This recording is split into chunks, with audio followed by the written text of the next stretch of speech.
Selamat pagi Bapak dan Ibu. Saya terus berdoa supaya kita semua dalam keadaan sehat secara rohani. Kita setia membaca firman Tuhan setiap hari dan memiliki saat teduh bersama dengan Kristus dalam hidup kita setiap hari. Dan saya terus berdoa supaya kita senantiasa juga dalam keadaan sehat secara jasmani di masa wabah penyakit seperti sekarang. Saya terus mengingatkan ketika kita harus keluar dari ruangan dan berjumpa dengan banyak orang, jangan lupa untuk mengenakan masker pada wajah kita, lalu seringlah membasuh tangan dengan air yang mengalir dan sabun supaya tetap dalam keadaan bersih, dan jangan lupa juga untuk menjaga jarak satu dengan yang lain ketika harus berpapasan atau berbicara. Kita melakukan ini semua supaya kita sehat dan semua orang lain juga menjadi sehat.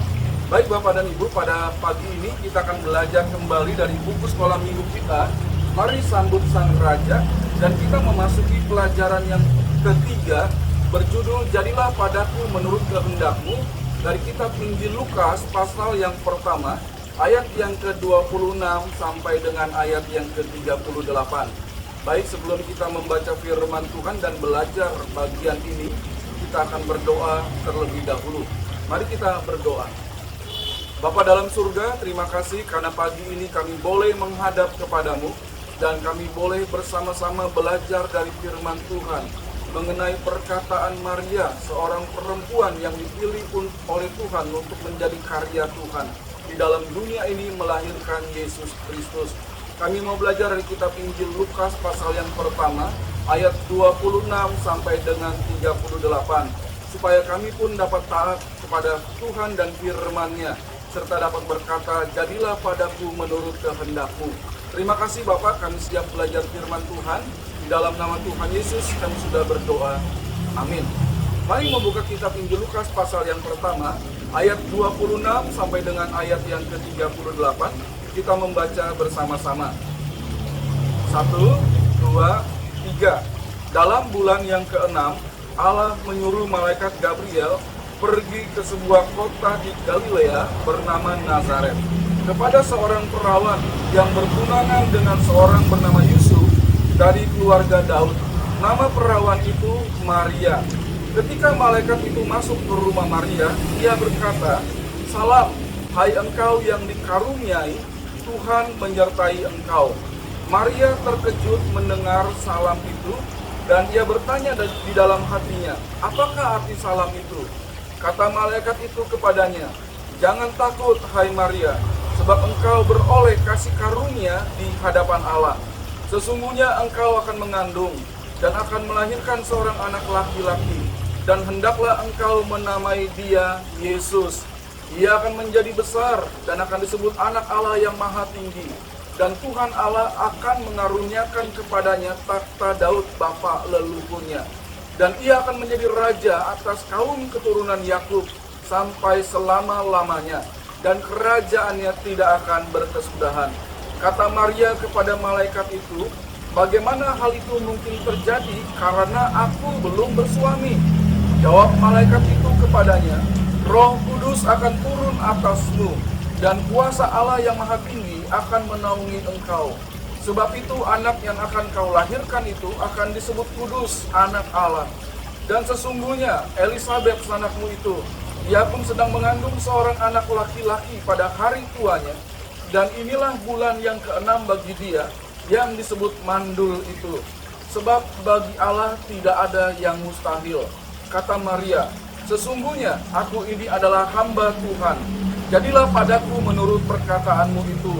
Lalu malaikat itu meninggalkan dia. kita mempelajari kebenaran yang pertama dari jadilah kepadaku menurut kehendakmu, yaitu tentang berkarya bersama Tuhan. Kita melihat dalam peristiwa Natal yang pertama, kelahiran Yesus Kristus, ada orang-orang yang dijadikan mitra kerja atau berkarya bersama dengan Tuhan. Minggu yang lalu kita sudah belajar tentang Zakaria dan Elisabeth serta Yohanes anak mereka. Dan minggu ini kita akan belajar bersama-sama dengan salah satu tokoh dalam Natal pertama, yaitu Maria. Maria dipilih oleh Tuhan untuk menjadi mitranya, untuk bersama berkarya demi kelahiran Yesus Kristus. Nah, saya membayangkan demikian. Dalam sebuah proyek pembangunan, katakanlah pembangunan sebuah rumah atau beberapa rumah dalam sebuah perumahan, seorang pengembang pasti membutuhkan orang-orang yang dapat bekerja bersama-sama dengan dia untuk mewujudkan pembangunan perumahan tersebut sesuai dengan apa yang sudah ditetapkan. Ada orang yang pandai untuk menggali tanah supaya dapat dibuat fondasi bagi rumah tersebut. Si pengembang juga pasti mencari tukang besi yang bisa membentuk besi sesuai dengan rumah yang akan dibangun. Ada juga keperluan mempersiapkan tukang yang terampil memasang batu bata yang pasti berguna untuk bangunan tersebut. Lalu ada tukang yang mampu memasang rangka atap. Ya, semua bagiannya ada masing-masing. Ada juga tukang instalasi listrik supaya seluruh peristrikan dalam rumah itu bisa terpasang dengan baik dan hasilnya akan terwujud sebuah bangunan yang sangat bagus dan berkualitas. Demikian juga mengenai pelaksanaan rencana Allah. Kita diajak untuk berkarya bersama dengan Dia.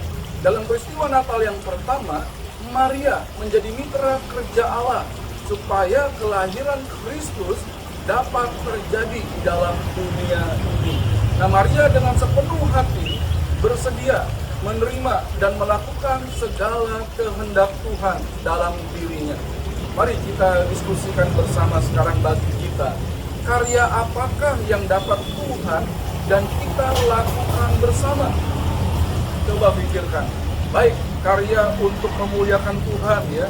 Kita bisa bersama-sama beribadah untuk memuliakan Tuhan, memiliki hidup yang benar supaya Tuhan dipermuliakan, dan karya yang lain bagi Tuhan, kita bisa memberitakan Injil, dan Tuhan bersama dengan kita dalam pemberitaan Injil Yesus Kristus adalah Juru Selamat dunia. Kebenaran yang kedua yang ingin kita pelajari bersama-sama dalam pelajaran kita minggu pagi ini, yaitu menerima pesan Tuhan. Lukas pasal yang pertama ayat 26 sampai dengan ayat yang ke-33. Dalam firman Tuhan dikatakan, malaikat Gabriel diutus oleh Tuhan untuk menjumpai Maria di tempat tinggalnya, yaitu kota Nazaret. Nah, Maria saat itu adalah seorang perawan, dan dia sudah bertunangan dengan seorang pria yang bernama Yusuf. Kita dapat melihat kebenaran itu dari Lukas pasal yang pertama, ayat 26 sampai 27. Hal ini berarti Maria dan Yusuf sudah siap untuk memasuki jenjang pernikahan dan membentuk sebuah keluarga. Namun, kedatangan malaikat Tuhan yang membawa pesan Tuhan menjadi tantangan bagi Maria dan Yusuf untuk mewujudkan rencana mereka. Kita melihat firman Tuhan mencatat, baik Maria dan Yusuf, mereka adalah umat Allah yang menerima pesan Allah mengenai kelahiran Yesus sebagai juru selamat manusia. Kita bisa melihat itu dalam Injil Matius pasal yang pertama ayat 21 dan Lukas pasal yang pertama ayat 32. Kedua orang ini, anak-anak Tuhan yang mengasihi Tuhan Allah, mereka menerima pesan yang sama bahwa mereka dipakai Tuhan untuk menjadi alatnya bagi kelahiran Yesus Kristus. Namun, Maria pun, dia dikatakan menyerahkan dirinya sebagai seorang keturunan dari Raja Daud, seperti halnya Yusuf yang dengan jelas disebutkan bahwa dia adalah keturunan Daud. Dan memang Mesias itu harus lahir dari suku Yehuda, dari keturunan Raja Daud. Baik Yusuf memenuhi persyaratan tersebut, maupun Maria juga memenuhi persyaratan tersebut. Dari mana kita mengetahui bahwa Maria berasal dari keturunan Daud? Kita melihat perkataan dari malaikat yang telah disampaikan kepada Maria. Lalu dia menyampaikan satu perkataan penting, dikatakan ia, Yesus, yang akan dilahirkan Maria itu akan menjadi besar dan akan disebut anak Allah yang maha tinggi. Dan Tuhan Allah akan mengaruniakan kepadanya takhta Daud, bapa leluhurnya. Lukas 1 ayat 32. Jadi hal ini jelas menyatakan kepada kita, Maria adalah seorang perawan keturunan dari Daud.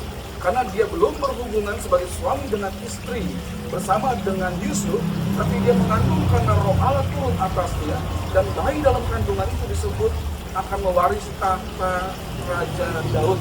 Jadi jelas bahwa Maria adalah keturunan dari Raja Daud. Itulah sebabnya Yesus yang dilahirkan Maria secara silsilah jasmania disebut sebagai keturunan atau anak Daud. Dan Yesus itulah Mesias. Saya ingin mengajak Bapak Ibu melihat dalam kitab Injil Yohanes pasal yang ke-7 ayat yang ke-42. Mengapa penting hal ini untuk mengetahui silsilah Maria sebagai seorang perempuan keturunan dari Raja Daud yang akan melahirkan Mesias atau juru selamat bagi dunia. Yohanes 7 ayat 42 mengatakan demikian. Karena kitab suci mengatakan bahwa Mesias berasal dari keturunan Daud dan dari kampung Bethlehem tempat Daud dahulu tinggal. Maria jelas adalah seorang keturunan Raja Daud, dan nanti ketika Yesus dilahirkan mereka akan pergi ke Bethlehem untuk memenuhi syarat kelahiran seorang Mesias. Nah, mari kita diskusikan bersama. Pesan Tuhan sudah disampaikan kepada Yusuf dan Maria. Nah, pesan Tuhan apakah yang kita terima mengenai Yesus Kristus sebagai Mesias menurut Injil Yohanes 14 ayat 6.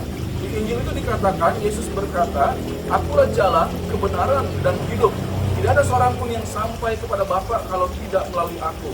Jadi jelas dari pesan ini kita percaya bahwa jalan untuk sampai kepada Bapa, Allah pencipta segala sesuatu, jelas melalui Yesus Kristus. Kebenaran yang ketiga dari pelajaran kita pagi ini tentang jadilah padaku menurut kehendakmu, kita akan mempelajari tentang melaksanakan pesan Tuhan. Lukas pasal yang pertama ayat 34 sampai dengan ayat yang ke-37. Nah, pesan Tuhan yang akan dilaksanakan oleh Maria bukanlah suatu hal yang mudah. Ada beberapa tantangan yang bisa kita pikirkan bersama sebagai konsekuensi atau akibat dari pesan Tuhan yang akan dilaksanakan oleh Maria. Yang pertama saya melihat dari firman Tuhan, keyakinan akan melahirkan padahal Maria belum bersuami. Dan itu sempat ditanyakan oleh Maria kepada malaikat yang menyampaikan pesan Tuhan. Bagaimanakah mungkin hal itu terjadi karena aku belum bersuami? Ini tantangan, konsekuensi ketika Maria akan menerima dan melaksanakan pesan Tuhan tersebut. Dia harus meyakini bahwa dia akan melahirkan sekalipun dia belum bersuami. Maria akan mengalami peristiwa adikodrati atau peristiwa yang luar biasa di luar kemampuan manusia atau alam. Kalau kita melihat dalam Lukas pasal yang pertama ayat 35 sampai dengan ayat yang ke-36. Ini ada peristiwa adikodrati, ya. Roh Kudus akan turun ke dalam diri Maria, dan anak yang akan dilahirkan itu akan disebut kudus karena dia memang Roh Allah yang turun dalam diri Maria. Jadi jelas sekali ini peristiwa adikodrati. Dan ayat 37 mengatakan bahwa Maria harus mengalami pertumbuhan imannya terhadap Allah, ya, bahwa dia harus meyakini tidak akan ada yang mustahil di hadapan Allah. Jadi jelas sekali ini konsekuensi yang harus Maria terima. Dan Maria harus berkomitmen melaksanakan pesan Tuhan tersebut secara bertanggung jawab. Pertama, dia tetap menikah dengan Yusuf, namun tidak bersetubuh sampai bayi Yesus itu lahir. Matius 1 ayat 25. Dan itu suatu hal yang perlu komunikasi yang baik dengan Yusuf. Menyatakan bahwa dia mengandung atas kehendak Tuhan untuk melahirkan Kristus di dalam dunia ini. Kedua, dalam keadaan hamil, Maria harus melakukan perjalanan yang sangat jauh dari Nazaret ke Bethlehem. Karena ada perintah sensus saat itu yang mengharuskan setiap orang kembali ke daerahnya masing-masing untuk dihitung sebagai wajib pajak nantinya. Dan sekaligus bahwa berita sensus itu akan menjadi penggenapan nubuat tentang kelahiran seorang Mesias harus berasal dari Bethlehem, kampung tempat Daud dilahirkan, kota Daud. Sesuai dengan nubuat yang sudah disampaikan oleh Nabi Mika, kita bisa melihat dalam Lukas pasal 2 ayat 4 sampai 7. Jarak Nazaret ke Bethlehem kurang lebih 110 km. Mungkin di masa sekarang jarak itu tidaklah terlalu jauh karena ada alat-alat kendaraan transportasi yang bisa digunakan dan cepat bisa sampai. Tetapi pada saat itu belum ada alat transportasi seperti sekarang, mobil, kereta api, sepeda motor atau pesawat. Dan perjalanan itu harus ditempuh dengan berjalan lewat darat. Bisa jadi mereka menggunakan keledai seperti gambaran-gambaran peristiwa Natal. Bisa jadi mereka mengalami kesulitan karena Maria sedang mengalami hamil tua. Dia harus berjalan sangat jauh. Ini tantangan untuk konsekuensi atas perintah Tuhan yang harus dilaksanakan oleh Maria. Mari diskusikan Bapak Ibu. Yang pertama, apakah konsekuensinya ketika kita siap melaksanakan pesan firman Tuhan? Misalnya, percaya kepada Yesus sebagai Juru Selamat dan Tuhan. Konsekuensinya apa? Ya, kita harus memiliki perubahan karena Roh Kudus mengubah hidup kita dan kita harus hidup sesuai dengan firman Tuhan sebagai orang-orang yang sudah percaya kepada Yesus. Itu perlu kita laksanakan untuk melakukan segala pesan Tuhan. Yang kedua, apakah keuntungan yang kita dapatkan bila menjadi orang yang melaksanakan pesan Tuhan melalui firman-Nya? Kita akan dipakai Tuhan untuk menjadi manusia yang memuliakan Dia dan hidup kita senantiasa dipimpin oleh Tuhan. Kebenaran yang keempat, jadilah padaku menurut perkataanmu itu. Lukas 1 ayat 38. Kata Maria, sesungguhnya aku ini adalah hamba Tuhan. Jadilah padaku menurut perkataanmu itu. Dan malaikat yang sudah menyampaikan firman Allah, jadilah firman itu atas diri Maria. Lalu malaikat itu meninggalkan dia. Tuhan berkuasa melakukan perkara yang mustahil menurut kita. Apabila kita taat melakukan kehendak-Nya, maka Tuhan memampukan kita juga dari tidak bisa menjadi bisa. Aku belum bersuami, tapi Maria kemudian bisa melahirkan seorang anak laki-laki, yaitu Roh Allah yang ada di dalam dirinya dan lahir sebagai Yesus Kristus, Juru Selamat dunia. Apabila kita bersedia menjadi mitra kerja Allah, maka Tuhan menjadikan yang tidak mungkin menjadi mungkin.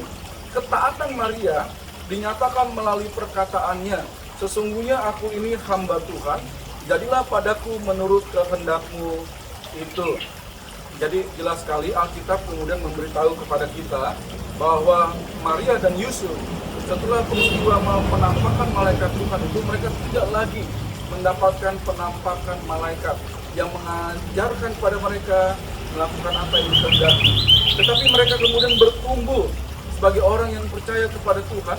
Mereka sudah menerima pesan Tuhan itu, lalu mereka berjalan bersama dengan Tuhan. Tidak lagi membutuhkan penampakan malaikat untuk hidup mereka. Mereka berjalan bersama Tuhan, mereka memegang teguh segala firman yang telah Tuhan nyatakan kepada mereka. Inilah hidup orang percaya. Tidak selalu harus melihat hal-hal yang luar biasa, ya, merupakan penampakan seperti itu. Tetapi hal yang luar biasa terjadi ketika dia mau berjalan bersama dengan Tuhan, mentaati segala firman Tuhan bagi dirinya. Nah, Bapak dan Ibu, mari kita diskusikan bersama.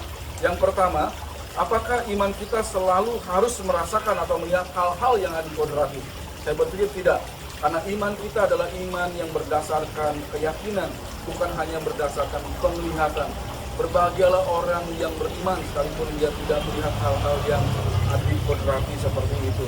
Yang kedua, nyatakan sikap berserah kepada Tuhan yang kita lakukan. Kita berdoa setiap hari, menyerahkan diri kita, keluarga kita, gereja kita, pekerjaan, dan setiap orang kepada Tuhan. Itu menandakan bahwa kita berserah kepada Tuhan. Yang ketiga, mudahkah menjalani hidup sebagai orang yang senantiasa menyatakan, jadilah padaku menurut perkataan Tuhan. Saya pikir ini merupakan tantangan bagi kita dengan segala konsekuensi yang ada, kita mau melakukannya dalam hidup kita. Sebagai kesimpulan akhir dari pelajaran kita hari ini, kita sudah belajar tentang jadilah padaku menurut perkataanmu itu. Lukas 1 ayat 26 sampai dengan ayat 38. Firman Tuhan sudah mengajarkan kita berkarya bersama Tuhan, menerima pesan Tuhan, melaksanakan pesan Tuhan. Jadilah padaku menurut perkataanmu itu. Dan biarlah kita bisa menjadi orang-orang percaya yang bisa berkata kepada Tuhan, firman Tuhan sudah kami dengar, jadilah kepada kami segala firman yang telah Tuhan sampaikan.